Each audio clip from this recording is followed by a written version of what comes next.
नमस्कार, आप देख रहे हैं आज तक डिजिटल और मैं हूं आपके साथ अनूप आकाश वर्मा और मेरे साथ हैं क्राइम तक के डिप्टी एडिटर चिराग कोठी।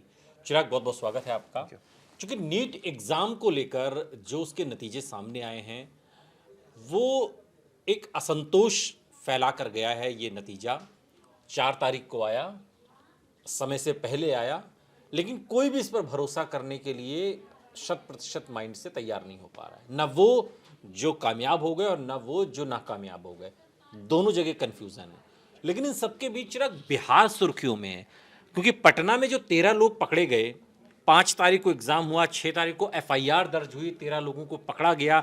उन 13 लोगों को क्या क्या हुआ? क्योंकि जो मौजूदा शिक्षा मंत्री हैं धर्मेंद्र प्रधान, वो तो कह रहे पेपर लीक किए, तो ऐसी कोई घटना नहीं हुई। अब बिहार में 13 लोग इसी सिलसिले में पकड़े गए थे, तो कहानी क्या है फिर? कन्फ्यूज़न क्या है? देखिए, बहुत अजीब सी कहानी है। हमें याद है हम दोनों भी इस पर भिड़ गए थे। बिल्कुल। और हमारे बीच में भी ये विवाद हो गया था कि मैंने तो कहा था FIR भी दर्ज नहीं, आपने कहा था नहीं दर्ज है। क्योंकि FIR दर्ज होने का मतलब तब है जब उसमें कुछ एविडेंस हो। ऐसी FIR का क्या मतलब जब कोई एविडेंस ही नहीं है? फॉर एग्जाम्पल, 13 आदमी बिहार से पकड़ा गया, आरोप लगा नीट पेपर लीक का। हाँ। वहां कुछ जले हुए पेपर मिले एक सेंटर से।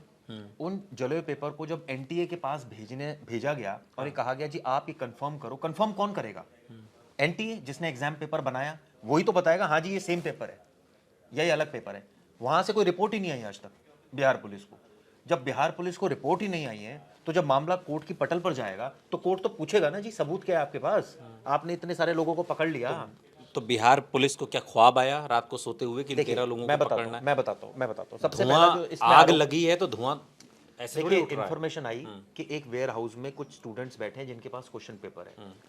और ये पता चला कि वहाँ का एक सरकारी अधिकारी है जो इसमें खरीद फरोख्त में शामिल है। और ये भी पता चला कि ये जो पेपर बना है ये गुजरात और दूसरे स्टेट से बिहार आया था और एक पर्टिकुलर सेंटर पर पहुंच रहा था। उससे पहले ट्रांसपोर्टेशन के दौरान ये एक तरह से ब्रीच ऑफ ट्रस्ट हुआ और वहां से ये लीक हुआ। ये पेपर पहुंच गया वेयर हाउस। वहाँ कुछ स्टूडेंट्स कुछ स्टूडेंट्स को बुलाया जा रहा है, वो वहाँ उनको सॉल्व किया जाएगा पेपर और वहाँ पूरी व्यवस्था है। एक एक करके जब इन्फॉर्मेशन ये पास होनी तो जूनियर इंजीनियर सबसे पहले पकड़ा गया, सिकंदर जिसका नाम है। उसके बाद एक एक करके 13 लोग पकड़े गए। एक लड़का नीतीश पकड़ा गया, एक लड़का आयुष पकड़ा गया। कुछ पेरेंट्स भी इसमें पकड़े गए जो इन्वॉल्व थे, जो ये कह रहे थे कि पेपर कुछ लीक हुआ है। लेकिन वहां जो पेपर मिला वो जला हुआ मिला। अब उस समय ऑब्वियसली किस सिचुएशन जले हुए की कैसे पहचान मैं वही कह रहा हूं, आइडेंटिफाई होगा वो? तो वो पेपर अब ऑब्वियसली ये कौन आइडेंटिफाई करेगा? पेपर किसने कंडक्ट किया, कौन सी एजेंसी कंडक्ट करा रही है? तो भाई एनटीए ही बताएगा तो ना। NTA ही बताएगा। एनटीए क्यों बताएगा कि भाई हमारे पर्चे लीक हो गए, NTA हमारे यहाँ जो है NTA ये नहीं बताएगा घपलेबाजी लीक हो गए। घोटालेबाजी हो रही है, नहीं, हमने फर्जी में ग्रेस मार्क दे दिए आप 100 समझे नंबर के। नहीं। NTA ये तो बताएगा ना कि ये पेपर भाई आपने 4 सेट बनाए फॉर एग्जांपल, या एक सेट बनाया, तो आप ही तो इसके लिए एकदम जो कानूनी, आप कानूनी टेक्निकल लैंग्वेज में बात कीजिए, बताएगा वही। हाँ, ये अलग बात है कि वो बताना नहीं चाहता। अब वो किसके थ्रू बताएगा? कोर्ट के थ्रू बताएगा। में अगर हम बात करें तो ये एनटीए की जिम्मेदारी थी कि वो इस बात की पारदर्शिता बनाए रखे कि जिन बच्चों को ग्रेस मार्क दिए गए उसका मानदंड क्या है, उसका पैमाना क्या है। इस बात में इतनी प्रेस कॉन्फ्रेंस होगी, अभी तक समझ में नहीं आया कि किसी को इतने ग्रेस मार्क क्यों मिले, किसी को इतने क्यों मिले। आधे घंटे लेट आया एग्जाम तो कितने मिलेंगे, 5 मिनट लेट आया तो कितने मिलेंगे। अभी तो सुप्रीम कोर्ट को बीच में आना पड़ा और ये कहना पड़ा ये सब। एनटीए की विश्वसनीयता, एनटीए का भरोसा, उस पर भी तो एक प्रश्नवाचक चिन्ह लगा है ना। देखिए, लोग नहीं भरोसा कर पा रहे ना। आज से पहले तो कर रहे थे। भी एक कमेटी बनाई थी 4 मेंबर की जो ग्रेस मार्क को इवैल्यूएट कर रही थी। उससे पहले सुप्रीम कोर्ट ने फैसला दे दिया। तो देखिए, सरकार भी वही काम करने जा रही थी। अब वो कितना करती ये नहीं पता, लेकिन उस दिशा की ओर बढ़ रही थी। पेपर लीक का क्या है मामला? पेपर लीक का कंफ्यूजन ये है कि देश के शिक्षा मंत्री तो मना कर रहे हैं, NTA मना कर रहा है, बिहार पुलिस कह रही पेपर लीक हुआ है। जब बिहार पुलिस का जो डॉक्यूमेंट वहां से रिकवर हुआ वो डॉक्यूमेंट NTA के पास भेजा जा रहा है तो NTA जवाब नहीं दे रहा है। ऐसे में अब जब ये मामला कोर्ट की पटल पर आएगा तो कोर्ट पूछेगा अपने NTA से, भाई आप जवाब क्यों नहीं दे रहे?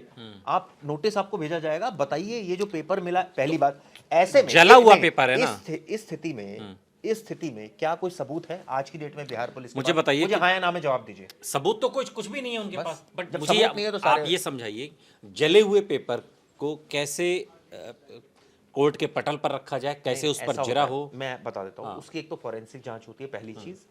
दूसरी चीज, पूरा जला हुआ नहीं है तो वो ऑब्वियसली ये NTA की जिम्मेदारी बनेगी कि वो पेपर को अच्छी तरह। NTA की चुप्पी क्यों है? पता नहीं, अच्छा। ये तो सरकार बताएगी एनटी की चुप्पी क्यों है। एनटी आके जवाब दे बिहार पुलिस को, आइडेंटिफाई तो करे ना उसको, बताए, डिनाई करे ना, या एक्सेप्ट करे या डिनाई करे, कुछ तो करे वो उसमें आइडेंटिफाई तो करे पहले। लेकिन कई लोग ये भी कह रहे हैं कि वो इसलिए नहीं बताना चाह रहा क्योंकि वो बता देगा तो गलती पकड़ में आ जाएगी, ऐसा भी कहा जा रहा है। लेकिन ये मामला देखिए कोर्ट के पटल पर जाएगा तो वहां क्लियर हो जाएगा। लेकिन आज की डेट में बिहार पुलिस के पास एक भी सबूत नहीं है पेपर लीक से संबंधित, क्योंकि जब कोई चीज प्रूव ही नहीं हो जो रही है। 13 लोग पकड़े गए हैं, कौन है ये? मैं बताता हूं इसमें और इन्हें कब तक जेल, मतलब जांच के दायरे में रखा जाएगा? एक महीने से तो एक प्रोसेस है, कब इसमें तक? अरेस्ट होती है, जुडिशियल कस्टडी में जाता है, कुछ वो तो बेल- बिहाफ होगा ना, कुछ तो नहीं, आधार नहीं, होगा, अपना कैसे बेल- 13 लोग पकड़ लिए? देखिए, मैं बताता हूँ, जूनियर इंजीनियर सबसे पहले पकड़ा गया वहाँ, जो बिहार में सिकंदर नाम था, उसके बेसिस पर एक एक करके 13 लोगों की गिरफ्तारी हुई। ठीक है। इसमें एक बहुत क्लियर हुए, 4-5 बातें बहुत क्लियर है। पेपर ट्रांसपोर्टेशन के दौरान लीक हुआ, जो बिहार पुलिस का कहना है। दूसरा,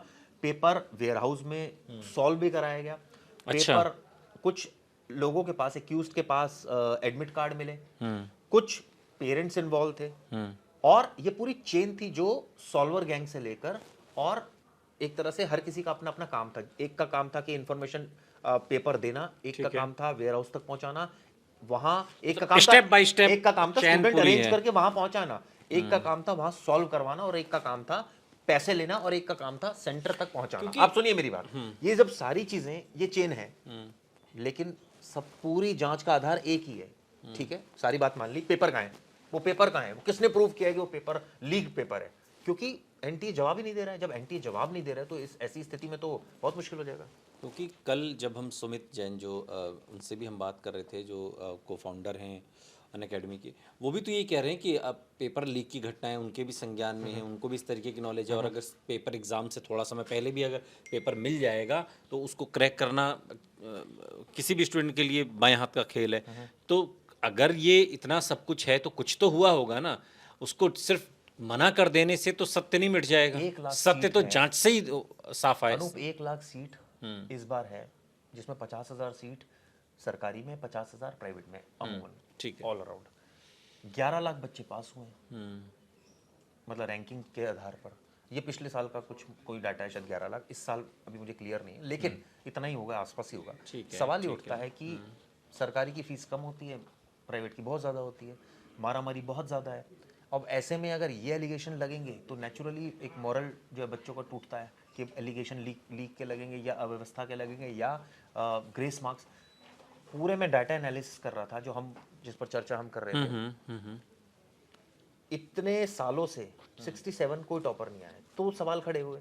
6 टॉपर एक सेंटर से कभी नहीं आए, वो इसलिए तो सवाल हुए। तभी तो ग्रेस मार्क्स वाला एक क्राइटेरिया था कि भाई क्या आधार है, किस आधार पर ग्रेस मार्क्स दिए जा रहे हैं, कुछ भी दिए जा रहे हैं क्या? और यहाँ तो एक नंबर से ही सारा गणित बिगड़ जाता है। आप उसमें सोचिए ना, आप सोचिए ग्रेस ना। मार्क कैसे दे रहे हैं? परसेंटेज, जैसे कल वो भी कह रहे थे जिनसे हमारी बात हो रही थी सुमित जी, हाँ। कि रैंकिंग बहुत ज़्यादा, कंपटीशन बहुत टफ हो गया, कि जिसके नंबर मतलब 600 कुछ है तो वो 30,000 रैंक आ रहा है उसका, ऐसा आ रहा है। तो कहने का मतलब ये है कंपटीशन तो बड़ा है, लेकिन इसके मतलब साथ साथ पिछले साल से इस साल अगर हम तुलना कर रहे हैं तो पिछले साल जिनको इजीली जिनके एडमिशन हो गए थे, इस साल वो बेचारे बाउंड्री के उस पार पड़े हुए हैं, जिन्हें कोई पूछने वाला नहीं है। इतना विरोधाभास कैसे हो वही सकता है तो, कि उसी की एक तो एक जांच ही है, साल उसी की में? तो जांच है। अभी 15 एक ही साल में ऐसा भी नहीं हो कि बच्चे अचानक से इतने देखिए, बुद्धिमान, तभी इतना तो एक्स्ट्राऑर्डिनरी सारा हो बवाल गए, मचा। और ऐसा भी नहीं हो सकता अचानक से तभी तो अनूप सारा बवाल मचा पड़ा है, तभी तो सारी बातें हो रही हैं, तभी तो ग्रेस मार्क्स के ऊपर सारा क्वेश्चन हो रहे हैं, तभी तो ये भी क्वेश्चन हो रहे हैं कि भाई जब ये ग्रेस मार्क्स है तो कुछ ना कुछ गड़बड़ और भी होगी। अब जो गड़बड़ है वो तो देखिए जांच के बाद साफ होगा, लेकिन फिर भी इतना बड़ा एग्जाम, और उस एग्जाम को जिसे देश की दूसरी कठिन परीक्षा कहा जाता है, बहुत पढ़ाई लगती है। एक डॉक्टर बनने के पहले प्रयास में, डॉक्टर बनने की तो अपनी एक पढ़ाई होती है, उसके पहले प्रयास में भी बहुत मेहनत लगती है। बिल्कुल सही बात है। कोई सामान्य परीक्षा की तैयारी नहीं होती। अगर ऐसे एग्ज़ाम में भी इस तरीके के प्रश्नवाचक चिन्ह के साथ चीज़ें आगे बढ़ेंगी तो क्या तो वो इलाज करेंगे और क्या तो वो डॉक्टर बनेंगे। और ऐसा भी है उसमें कि जो काबिल हैं क्या वो पीछे तो नहीं छूट रहे हैं, और कुछ नाकाबिल हैं क्या उन्हें ग्रेस मार्क देकर आगे कर दिया गया। बहुत सारे सवाल हैं, और इन सवालों के जवाब जांच से सामने आएंगे जब ये पता चलेगा कि आखिर दाल में जो काला होने की बात कही जा रही है। और मैं एक चीज़ उसका इसमें शिकार और भी इसमें लास्ट है। में ऐड करना चाहूँगा अनूप, जो भी डिसीजन हो ना, जल्दी से जल्दी क्योंकि काउंसलिंग तो शुरू होने वाली है, शुरू होने वाली, जल्दी से वो जल्दी अगर पैरेलल सुप्रीम- चल रही अभी है। सुप्रीम कोर्ट को भी कुछ क्लियर करना है तो बहुत जल्दी करे, ताकि बच्चों को कम से कम वो कंफ्यूजिंग स्टेट में ना रहे। बिल्कुल एक तरफ एडमिशन होंगे, एक तरफ काउंसलिंग हो रही होगी, और एक तरफ बच्चे इस आस में होंगे कि बिल्कुल, पता ये नहीं सुप्रीम कोर्ट क्या फैसला सुना बिल्कुल रहे। ये और ये उनके लिए भी, जिनका नंबर आ गया उनके लिए भी, बिल्कुल सही बात। उनके लिए मुश्किल है। लेकिन फिर भी चूंकि देश की दूसरी बड़ी परीक्षा है और जो नहीं होना चाहिए था वही इस बार हुआ है। नीट को नीट एंड क्लीन होना चाहिए, लेकिन अब वो सवालों के घेरे में है, दुर्भाग्य से। बहुत बहुत शुक्रिया चिराग, इस तमाम जानकारी के लिए आपका। यहाँ रुक रहे हैं लेकिन आप कहीं जाइएगा नहीं, बने रहिए हमारे साथ, देखते रहिए आज तक डिजिटल।